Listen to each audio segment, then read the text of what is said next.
क्या?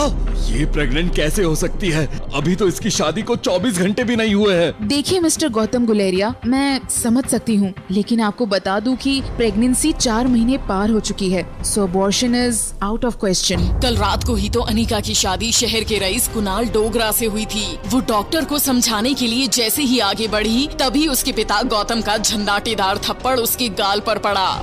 नालायक, किसका पाप तू अपने पेट में पाल रही है? अनिका सोचे जा रही थी कि आज तक उसे कभी किसी लड़के ने छुआ तक नहीं, तो वो प्रेग्नेंट कैसे हो सकती थी। अरे तेरा पति कुणाल तो शादी करते ही 1 घंटे के अंदर ही शहर चला गया था। अब इस प्रेगनेंसी के बारे में जब तेरे ससुराल वालों को पता चलेगा तो भगवान जाने वो लोग क्या करेंगे। वैसे अनिका का वजन उसकी उम्र की लड़कियों से कम 3 गुना ज्यादा था। गोल मटोल सा चेहरा, मोटा पेट और ठुड्डी इतनी वजनदार कि अनिका की पूरी गर्दन छिप जाती। 120 किलो की अनिका की तुलना अक्सर लोग अनाज की भरी हुई बोरी से करते, लेकिन अनिका का शरीर जितना मोटा था, उसकी शक्ल उतनी ही मासूम और क्यूट थी। चेहरे के दोनों तरफ एक एक रसगुल्ला लगाया हो वैसे नरम मुलायम सफेद गाल। ठंड की वजह से हमेशा लाल रहती उसकी नाक और पूरे जहां की मासूमियत को समेट कर बनाई गई हो वैसे उसकी 2 आंखें। लेकिन आज तक किसी को उसका मासूम चेहरा नहीं दिखा था तो बस उसका शरीर, बेडोल और निराकार। बिन माँ की बच्ची अनिका को आज सबसे ज्यादा जरूरत थी तो उसके पापा के इमोशनल सपोर्ट की। इसलिए अनिका नम आंखों से गौतम की तरफ बढ़ी ही थी कि तभी गौतम भारी पहाड़ी आवाज में उस पर गरज पड़े। मुश्किल से एक मौका मिला था हमें हमारी जिंदगी को थोड़ा बेहतर बनाने का। नसीब वाली थी तुम जो डोगरा खानदान के इकलौते वारिस कुणाल डोगरा से तुम्हारी शादी हुई थी। डू यू नो कितने पावरफुल हैं वो लोग? मनाली का सबसे पावरफुल खानदान डोगरास। हमारे सारे कर्ज, पेंडिंग कोर्ट केस, हमारी हर तकलीफ से हमें बाहर निकाला था उन लोगों ने।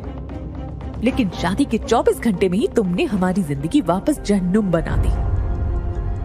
उनको तुम्हारे इस कारनामे के बारे में पता चलेगा तो पता नहीं क्या होगा। और तुम्हारी छोटी बहन कामिनी, उसके साथ कौन शादी करेगा? भले ही वो तुम्हारी सौतेली बहन हो, लेकिन तुम्हारे इस कारनामे की वजह से उसकी भी तो बदनामी होगी। नहीं, जब तक ये मामला खत्म नहीं हो जाता तब तक मैं तुम्हारी छोटी बहन कामिनी को और तुम्हारी नई मां मनीषा को उसके भाई के घर भेज दूंगा।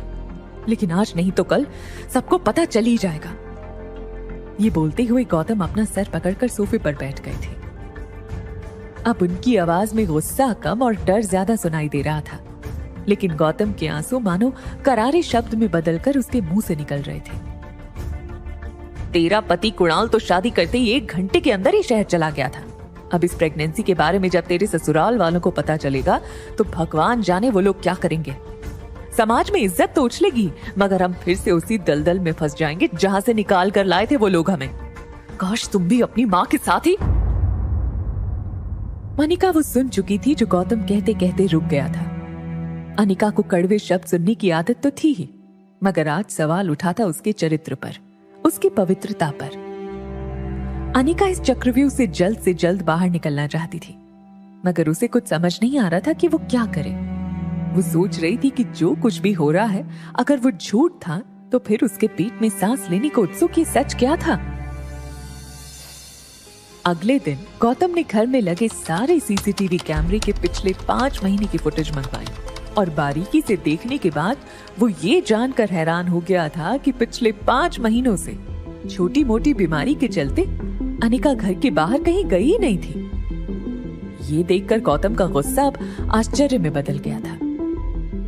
उसको इतना तो समझ में आ गया था कि कहीं कुछ तो गड़बड़ थी, लेकिन उससे कहीं ज्यादा उसे ये चिंता थी कि अब डोगरा खानदान क्या करेगा। अनिका के पेट में किसका बच्चा पल रहा था? अब अनिका को किसी लड़के ने छुआ भी नहीं तो वो प्रेग्नेंट कैसे हो गई? क्या कुणाल अनिका के होने वाले बच्चे को अपनाएगा? जानने के लिए अभी डाउनलोड करें पॉकेट FM ऐप और सुनिए एक लड़की को देखा तो।